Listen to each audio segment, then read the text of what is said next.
As we go forward and technology just gets bigger and badder sometimes, we have to be on top of it.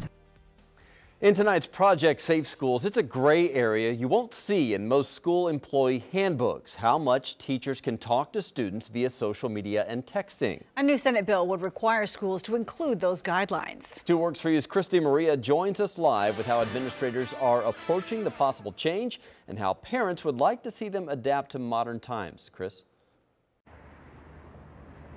Right now, larger Green Country school districts give teachers guidelines but don't offer any hard rules. But parents and administrators we spoke with say they're open to change.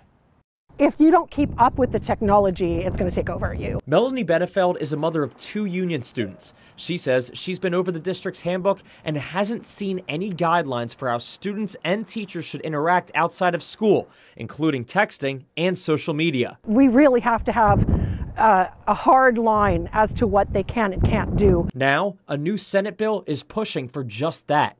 It would require each district set guidelines for appropriate text message and social media interaction between school district employees and students, and include them in handbooks. There's no mention of such a policy in Tulsa Public Schools handbook, but teachers do have guidelines telling them what's appropriate. 6 years ago, Tulsa Classroom Teachers Association and TPS teamed up to create this, Guidelines for Electronic Communication. It needs to always be about business. We need to be very professional, and we need to be very careful about our use of social media. And while there's no board policy, a representative with the district tells 2 Works for You they would be open and willing to any change that clarifies what's appropriate and what keeps students and teachers safe.